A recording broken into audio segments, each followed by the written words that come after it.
All right. It is Friday, March 29th. I believe it is the 9th day of spring in the year of 2024. Opening day. Opening day for the Toledo Mud Hens. And today we have here with us, as always, Ken Haas. And with us special today, Will Crewdson. Welcome, Right. Will. Thank you very much. Good to be here. Yeah. Take it away. And it is sunny and beautiful in Toledo, Ohio, by the way. Sure For is. everybody who's Gorgeous. tuning in out there, it is an absolutely gorgeous day. Yeah. Not quite the sunset that is behind us, but I expect to see a little bit of that action later. Sure, yeah. Today is opening day for the Toledo Mud Hens. Tony Pacos is packed right now, I would imagine. And who are we playing this afternoon, John? Nashville Sounds. Nashville Sounds. Yeah, so They're the going down. Toledo Mud Hens are local AAA, AAA baseball team made famous by Klinger from the television show MASH. Oh, wow, right, okay. Right, so Yeah. everybody's Mud Hens crazy here. Well, our special guest today is Reverend, artist and endorser, and is playing lead guitar for Adam Ant on Yes. tour right now across the U.S. with also with our good friends the English Beat. I know, yeah, and they've been amazing every night. How I mean, long- that's better than an opener, isn't it, to have the beat? It's like Yeah. special guests. Yeah. Yeah. How long have you guys been out? Just a week. And how Feels long? like a month, though. Is that good or bad? I don't know. I suppose it's good that things feel longer, you know, because that means your life is feeling longer. I Okay, suppose, you know. all right, So all right. this week's been good, yeah. And where are you headed from Detroit? Are you guys headed east or headed west? We're going to Akron, so wherever that is. You're headed east. Okay. And then so you have We're New York headed east. City and the East Coast and all of that coming up. Yeah, And New how- York City next weekend, I think. Not this weekend, the weekend after, yeah. How long are you guys going to be over here for? 2 months, pretty much, yeah. Whoa. Yeah, it's a big one. That's a real big one. So you're doing the Yeah. whole country. You're going to end Yeah. up doing the West Coast and LA and everything. Yeah. That's- doing all that. So we got you while you're still excited. I know, look at me. Yeah, I know. I We can't get usually enough at this point. usually we get touring guys. Usually Ohio is last, right? And people come in here and they're like, No, I'm still up and running, "That's as amazing." it were, yeah. So let's talk about your career and what brought you to Adam Ant, because it's fascinating. Yeah, we're roughly the same age. One of us is slightly older than the other one. I'll give you a hint. It's the one with the gray beard. And I just haven't grown mine. so basically. we grew up. I mean, Ant music was The thing. the thing. Yeah. Right. I mean, it was such a huge thing in the 80s. So my experience with Adam Ant was, MTV. Yeah. And then because Mom, you're always watching, my parents wouldn't get cable television when I was a kid. But we had like a afternoon video show on one of the local channels, and they played a lot of stuff that was coming out of the UK in 81 and 82. And stuff that hadn't really blossomed on pop radio, I guess, in the States yet, And so, yeah, I saw all of that Friend or Foe and all the Stand Deliver sort of era stuff, and everything that happened before. I think Strip was the big pop single in the U.S., but Goody Right. Two Shoes was a big pop single here, right? Yeah, But yeah. I remember all of that, coming up, and you and I are roughly the same age, so I mean, that it's got to be kind of a thrill, right, to play for the man who had such a huge influence on so many people in that day and age. Absolutely. And it's particularly myself, because it was the first band I ever saw was Adam and the Ants, And my mum took me. It was too loud for my mum. She went in the foyer. So I was literally sitting there watching Adam and the Ants on my own at the age of 10. And where was in London? That was in London, Drury Lane Theatre. He was doing a big theatrical show for the Prince Charming album. And it was like a 3-hour show. So that, for the first gig ever, that was just mind-blowing, visually and, to hear all those great songs as well. So, yeah.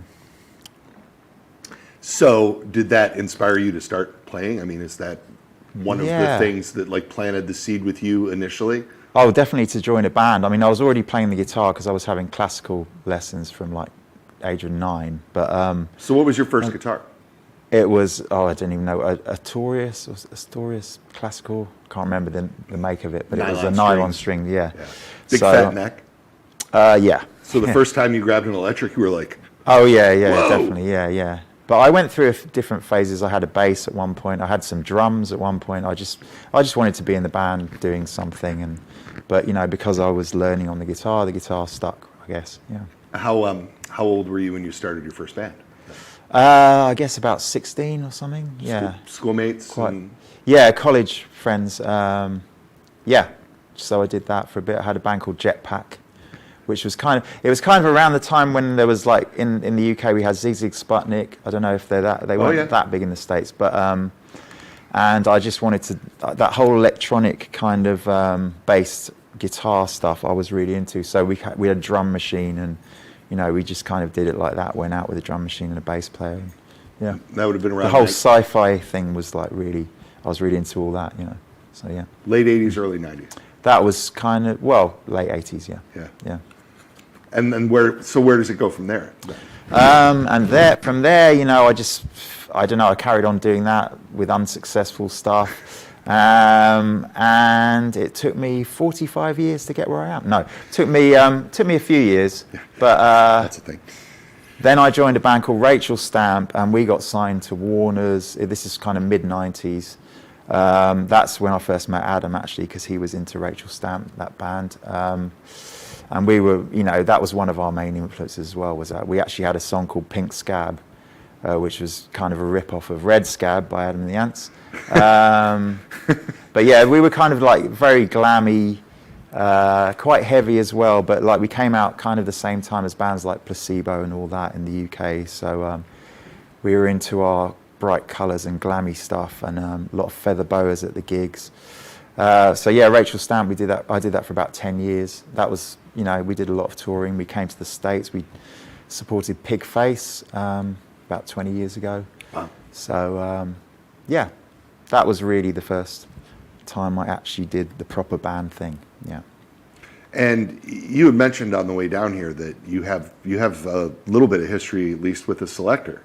Yeah. That's from, of course, our world, right? The ska world that we all look. They're skanking back there even already. And so, how did that come about? That was kind of out of my comfort zone a bit, because I'd never played ska before, and yeah. Yeah, that's something we have in common. I also joined a ska band in progress with very little experience playing ska. Yeah. Oh, okay. Well, and a mutual friend of Pauline's, or Pauline and mine, let me know that they were looking for a guitarist. This must have been about 2014 or something. Okay. And I just sent her a message, and she said she checked out what I'd done, and yeah, I just did a rehearsal, and that was it. And wow. We went all around the world, Australia, US, and she's still doing it, Yeah, and, she's amazing, Of course. I think, yeah. She's a force of nature, and so much energy, and she still sells all the T-shirts herself. Goes straight off stage and does all that, and really down to earth and just great. And it was great fun. Yeah, great band. Great band to play with. So I was glad I got out of my comfort zone for a bit. For a few years, yeah. So did the chops that you picked up doing that sort of, when it came time to do Adam's gig, right, full time? I mean, I would imagine that having all those different experiences would lead to, because there's a lot of different styles that are covered playing the Adam Ant music. With Adam's stuff. Yeah. Definitely. But rhythmically, just like from doing the ska stuff, because at one point I was doing one tour with Selector, then with Adam, and back and forward. And it would just, I'd be just, oh, okay, like this is just, my chops are up, man, as they say. From doing the Selector, yeah, definitely. So when did you get your first Reverend? What got you interested in what we're doing here? Well, I've always been interested in getting one, but I only got round to getting one last year. Yeah. And that came about because I joined a new band, well, not a new band, quite an old band called Gay Bikers on Acid. Yeah. Another one. Yeah. Another one from the 80s. Another one from the 80s. Late 80s, more than early 80s. And I needed something that could do because there was a lot of kind of dive bombing and crazy whammy stuff in their music. And I I actually got hold of a guitar, quite a cheap guitar that had the Floyd Rose system, and I just didn't get on with it at all. And a friend of mine had a Jetstream. I tried that, and I was like, oh wow, it stays in tune, it sounds great. And I thought, where can I get one? And I found one on eBay. Happens. Yeah. Pretty much brand new. Got that, and yeah, the rest is history, because I've been using it for everything, because I do a few other bands and things, and it's been great with the Gay Bikers, it's been great with my stuff, and now it's great with Adam. This is the first time I've used it with Adam. Fantastic. It's a Deep Sea Blue Jetstream RB with the Retroblast pickups. We've had it here, but as we do, we're giving it a little maintenance and dialing in the trem a little bit, and Zach Green is setting it up right now while we're in here doing this. Yeah. And then we just sent you a double agent, right? I believe. Yeah. And have you had it out with you on I've stage? I've been using that. I mean, that sounds great as well. It's yeah, it's been amazing. I love the look of it as well. That one, it's like looks really silvery. Oh, you got the silver one, yeah. Silvery blue on stage. So, cool. Yeah. So how did you end up meeting Adam and then being his touring guitar player? Because that seems, just as people that grew up in the 80s, that just seems like such an iconic gig and such a strange thing. So he was a fan of your band. Yeah, yeah. And then how did that sort of lead to the two of you getting together musically? Well, that was a long time before I started working with him, was when he came to see my band, Rachel Stamp. And he was we were having meetings with him. He wanted to make a video for us, and he was so into it, and which never transpired in the end. But so yeah, it was just really through that, and that was kind of mid-90s. And the weirdest thing for me was we had a meeting with him in a coffee shop, actually Bar Italia, where Vive la Rock, all the photos were taken for that. So that was quite a cool place to meet him. Anyway, in Soho in London. So I turned up, and actually just before I left the house, I was like, should I take some vinyl to get signed? And I thought, no, that's just going to look really tacky. It's going to look tacky. So I turned up, and then he turns up with all this Rachel Stamp stuff, like, can you sign this? And it's like, oh. Okay, I really should have got some stuff along to get signed. So that was kind of freaky, to say the least. But yeah, no, because he's always full of ideas. He really appreciated our kind of visual side, I think, and saw that we were making an effort. And I think it kind of reminded him of the early Ants, because we sort of had our own kind of cult following as well, and all that. So yeah, that's how I met him. And then, he kind of went off the radar for about 10 years, between sort of 2000 and 2010. In 2010, he started jumping up around London, kind of unannounced, like doing acoustic stuff. And I just reintroduced myself and said, if you need a guitarist, I'm here. And straight away, he got me in. And there was a lot of different people in the band at that time. But yeah, I managed to do that for a year with him, and then he started touring a bit later on, and I got involved again. So. That's amazing. And what does Rachel Stamp do now? Do you guys still have remained active, at least to a certain extent? Yeah, no, we do stuff. They re-released our first album last year. A label did it on vinyl and stuff, because at the time there was no vinyl. And we played some gigs around that, and yeah, we still do stuff. It was mainly in the UK that we were known, We did some quite big gigs back there. We supported No Doubt and Korn as well. Yeah, we got bottled actually when we played with Korn, because we were too glam. Yeah, it was before everyone else got started wearing. Bottled, by the way. Yeah, there's some footage on YouTube of like just stuff flying at us from playing with Korn. So I'm quite proud of that. But we still managed to play our half hour, and yeah. In the UK? Yeah. I can't even imagine Korn playing in the UK. Yeah, no, they did. For some reason, it doesn't. That whole era of music seems like such a uniquely American thing to me. Right. Because it was strange. So I just found out, and I think that this is freaking amazing. You are a huge fan of Sponge. Oh yeah, absolutely. And he saw Mike Cross's old Nailer amp up front in our old demo room, and we started having the Sponge conversation, and you've been a fan of them since the beginning. Absolutely. I saw them in London, I think it was when they did the first album, at Camden Palace. And that's so cool.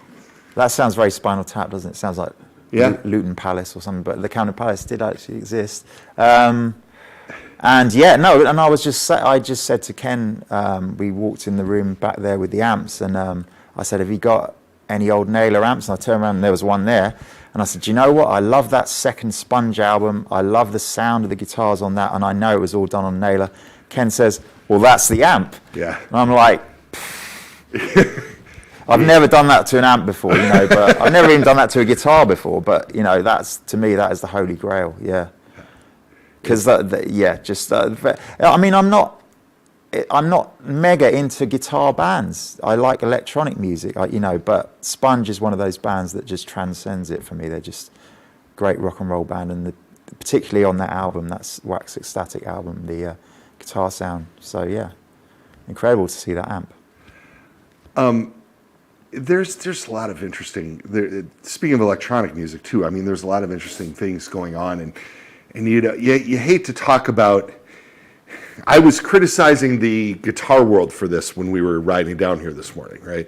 About how we have a tendency to sort of stay focused on things that happened a long time ago, a little bit too much, and people don't stop and look around at things that are happening right now, you know.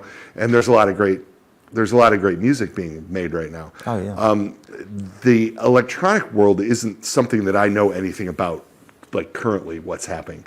Well, but I see like Gary Newman and Kraftwerk and these bands coming through the States and like kicking ass when they come through. Like the amount of hype that is around a Kraftwerk tour now it exceeds anything that happened when the band was putting out, well, I mean, they never really put out singles when the band was putting out their 20-minute singles all those years ago. And it's just interesting to me that stuff has taken on sort of a life of its own in the digital age when all of that early stuff was recorded all analog and it's very, very interesting. I'm assuming that you're a fan of all of that kind of stuff. I mean, mainly the old school stuff is what I like. Yeah, you know? sure, I mean, sure. Depeche Mode was my favourite band, probably still is actually, you know, I mean, song-wise and the whole way they've done things and the way they turned into a stadium band from starting out with like 4 synths on beer crates, you know, and it's just like amazingly inspirational, you know. And yeah, absolutely, it all goes back to Kraftwerk and, you know, a lot of the early electronic pioneers I still listen to a lot. Yeah. Cool. What's next for you guys after this tour? What do you have coming up? Well, I have a sort of ongoing solo thing I do under the name Scant Regard. And that's where we can find you on Instagram, Scant Regard? That's right, yeah, that's my handle, man, as they say in CB land, and on Instagram. So yeah, that's where you can find me, and I'll be doing more of that. I just put out an album in December, actually, my 8th album. Nice. For that, and I have a band with my girlfriend called She Made Me Do It. Did she make you do it? And no, that's kind of the. This is what everyone says straight away. Right, of course. They take it literally. I mean, you had to know that was going to happen. I thought, naively, I thought that actually calling that might make people realise that why would he call his band that if she did actually make him do it? But no, people take it literally, and it's like, did she make you do it? And what do you guys and she do? did actually. No. Yeah. Right. And what do you do? What style of music? That's kind of yeah, that's sort of alternative rock kind of, but there's an electronic side to that as well. You know, we started out quite electronic, but now we have a drummer and she plays bass now as well. So yeah, so we're always, when are you going to tour that? Doing stuff. We're just always playing in London and wherever we can. You know, in between the other stuff. Don't you think you should come and play in here? We'd love to. Yeah, that would be awesome. And Joe, who plays bass with Adam, actually plays drums with us. So oh, cool. Yeah. So it all crosses over. I'm super looking forward to the show tonight because I have never seen Adam Ant. Oh, okay, right. I haven't been to any of the stuff that he's done recently, and of course, right. My mom didn't take me to see Adam Ant when I was 10. My mom always watches this show. Okay. So I don't know. I feel like giving her a hard time today for some reason.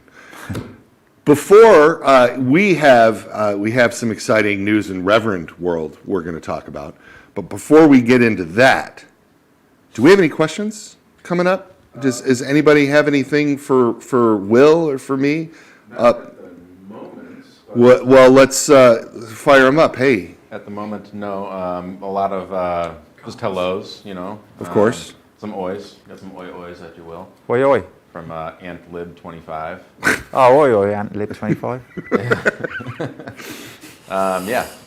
Just a lot of comments and a lot of hellos. So. Are you guys doing, is this tour leg, is it just the States, or are you going to be doing stuff in Europe and everything as well? We're doing the UK, actually. I think it's October, November. Okay. So, yeah, that'll be the same, same show. And pardon my naivety on this, but does he have new music out that you guys are supporting when you're doing this, or are you doing this just to get back out there and for the fans kind of a thing? Yeah, it's not, he hasn't put anything out for about 10 years, actually. Yeah. So it's all the old stuff. But so I'm not. But we put a new slant on it, obviously, you know. Yeah, well, of course. Yeah. But so that's why I hadn't heard. But if there was a new record, I was like, if there's a new record and I don't know about it, I'm going to feel like an asshole. Yeah. Yes. Zelensky did chime in, says ZSG wants to know standard 440 tuning. Yeah. Yeah. Whatever that means. Oh, there you go. Yeah. There you go, Chris. Standard. You tune to standard. You don't tune a half a step. Yeah. Oh, no. Yeah. No, none That's of that. guitar tech question over the internet. Yeah. So a guy from the next room asked you a question that went through space to get to Oh, you. really? Yeah. It's incredible technology. It is really. It's Wow. a hell of a world we have. You know, I mean, I would say Chris should get back to work, but he is working while watching this show. Yeah, sure And is. asking questions. So Of course. good on him. It's a good look. Yeah, it is. It's a really good look. Yeah. Well, all right. We're going to show off these guitars. You ready to show off these guitars? Absolutely. So I have kind of a strange story for you all. We as you may have noticed, some of the big Reverend fans, as it were, we quit making the Manta Ray a few years ago. Joe had an idea for the Manta Ray model that would incorporate what we were traditionally doing with the Manta Ray as a semi-hollow, and more of a traditional semi-hollow with a center block and an arched carved top. And he wanted to change the body shape a little bit. But one of the things that was sort of holding us back was Mir, who has been building our guitars for many, many years, doesn't really specialize or work a lot with like laminated or solid carved tops or arch top guitars. They were actually having the Pete Anderson models made by a small builder in Korea in order to realize those bodies, and it wasn't anything that we could do on a large scale. So Joe and I and Penny and Kristen went over to Korea a few years ago, and we talked to a few guitar factories over there, the few that are left, because Korea's guitar manufacturing era is sort of narrowing, as it were. There's a lot of stuff being built in other countries now in Southeast Asia. So we hooked up with a factory over there called SPG, and they were beautiful people, beautiful facility. And at the time I always give too much information, by the way. I'm just saying, the people who watch me know that. There's never too much information. They were building, they had built Gretsch models when the Gretsch stuff was coming out of Korea. They sort of specialize in hollow bodies and semi-hollows. And at the time we were there, they were building, those Vox guitars that have the interesting pickups, pretty cool looking little guitars, and Hofner Beetle basses. And they were building all of the Guild Jazz X175s and all the Guild hollow bodies and stuff. And we were really impressed with their work. And so Joe gave them a handful of designs and some ideas to have some prototypes made, which led us to doing a new Manta Ray, among other things. And I'm going to finish the story before I grab the guitar. So right after we started having prototypes made and approved them and decided to go into production with something, Yamaha bought Guild and moved the Guild production from this factory. And the factory was a small place. And they had some things coming up where they had to re-sign a lease or something that I don't really know about. That's their business. But at any regard, they told us that they were closing down. And it was a bummer because these guitars are gorgeous. And so before they closed, we had made 25 of these beautiful manta ray HBs, and they are all natural with the violin brown back and the natural maple top just to show off the maple. Very, very beautiful arch top. This is a new design on the body. We went with an offset waist on the manta ray, whereas before the horns were more equidistant than they are now. Rosewood board block inlays, of course, all of the Reverend appointments. Locking tuners, these are our HA5 Alnico humbuckers, volume tone, bass contour. I'm going to have you hold this one, Will. Yeah. And then as a partner to the manta ray, this is the semi-hollow roundhouse guitar, and same construction, just a little smaller, a little lighter. Tone is a little tighter, and but there's a center block and a maple top, and the roundhouse also in natural, and there are 25 of these as well. And when we knew that this was going to be sort of a limited thing, and honestly, at this point, not necessarily by our choice, we put the word out to a handful of dealers, and our good friend Jay at Specialty Traders decided to buy them all, which is a bold statement, I think. And it shows his support and commitment to our brand. And so you can find, they are all numbered, each one is numbered 1 through 25, and they are available at Specialty Traders. I think he is including, he bought cases for all of them, and I think he is including the case with the price on them. So, and I'm not sure where that all falls right now, but these are available now, and I believe our webpage for these guitars is going to be going live pretty quick, Jeff? Yes, our webpage for these and a video about these will be going live after the show. Right after the show, the webpage is going live. It takes me to walk up to my office Nice. and click the Nice. mouse a few times. It'll be ready to go. I shot a demo video playing both of these guitars through multiple amp channels and different things to give you the different tones of both of the pickups in clean and hard and heavy. And that will also be going up on YouTube, and you can access that right through our website at the time too. So yeah, as soon as we go off the air, those will be going live, and these are at Specialty Traders. What do you think, Will? It feels beautiful. Yeah. Feels. I'm so I like the neck actually. Yeah, it's nice. Yeah. I'm so lucky to be able to do this. Right? Yeah, man. Right, Jeff? Totally. And Yeah, I'm so lucky happy to have for you. this Yeah. support of such a great team like Jeff and John, and great artists like Will. I think I might tear up a little bit here, Wow. man, if I already keep going cried down once this morning, path. so Yeah? let's just get it out there, yeah. Yeah, let's. So now that they've seen these, does anybody have anything interesting that they want to add before we let everybody go here? Scott wants to know if that's a smaller bodied manta ray. He says it looks like a sensei-sized body. No, it is not. It is a large body manta ray. As a matter of fact, if we you want to hand me that, I'll hold them up so that you can see it is a large body. You're doing great, Ken. Yeah, boy, I'm feeling it. Yeah. I'm feeling it. I'm Stay feeling there, it too. hold. Yeah. Hold. It is the body size is the same as the original manta ray. It looks a little different with the offset waist. Sure. Certainly cooler. I love a good offset waist, right? It's what we do here. That's why I got the job. Matt Davis wants to know, he says, is there a story behind the use of mahogany for the body versus Carina? Perhaps the builder preference? A little bit of builder preference and nailer specification on these guitars. We wanted to try something a little bit different and a little bit more traditional. So we went with I think it's called NATO, right, Jeff? The mahogany? Yeah. Eastern mahogany. that's Eastern all right. mahogany or Yeah. NATO. It's got a special thing, but yes. In the traditional sort of semi-hollow construction, I think Naylor wanted to make sure and have that sort of bottom end presence, whereas the Carina focuses so much on the mid range. The guitars sound really fat, and you'll hear when you check out my cool demo video going live right after this show. Did we mention that? I bet we did. We did, yeah. We Yeah. discussed it a bit. Cool. Frank Van Heck wants to know if there are any plans to continue these 2 models, or is it just the 25? I tell you what, we want to continue these models, but I have no idea when that's going to be realized. We're looking, but these 50 guitars made at this factory in Korea, these guitars are the last guitars that were built by SPG.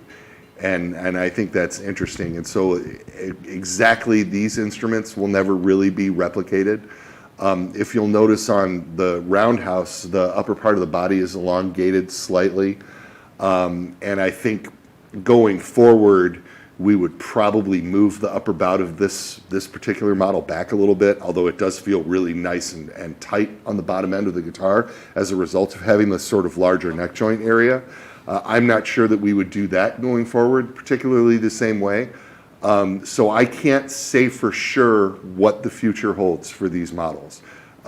We are actively searching for the right partner to manufacture them for us. How long that'll take and what exactly they will be like in the future, I have no idea. Naylor has one of each of these, and he plays around with them, and then Joe has, ideas of different things that he wants to try too. So if it takes us a year or two to find somebody to do these guitars down the road, they could end up being different. There's really no way to say. That's the honest answer. Great answer, Ken. I thought it was a good answer, Yeah, John. proud of you. As long as you're proud of me, man. Cool. Yeah. Anything else, or can we get these? I think we should probably get moving. I have to get Will back up to Detroit. He's got something to do later today at the Masonic, I believe. Apparently right? so, yeah. Yeah, you've got some. Yeah. What time? What time are doors? Probably 6 or 7 there usually. I think probably 7, yeah. Yeah. And then one support, which it's kind of funny to call them the beat, I know. the English beat a support band, but I mean. I have had the pleasure of sharing the stage with the English Beat 3 times in the last 6 or 7 years, cool. and I absolutely love Dave. I'm looking forward to seeing him later. Hopefully, I get to run into him. So if you're in Detroit, look for myself. I'll be the tall guy walking around in the ska shirt, and I think Joe's going to join me up there later too. So you might see Joe and I hanging out at the show tonight. And Will, thanks so much for letting me grab you and bring you down here. It's really nice to meet you in person and talk to you. Great to be here. Thanks, and hopefully this isn't the last time you're here. No. Because I want to get one of your bands in here. I think it'd be awesome. That'd be great, yeah. All right. Thanks a lot, everybody. You all have a great weekend from sunny, beautiful Toledo, Ohio. He's Will. I'm Ken. Y'all have a good day.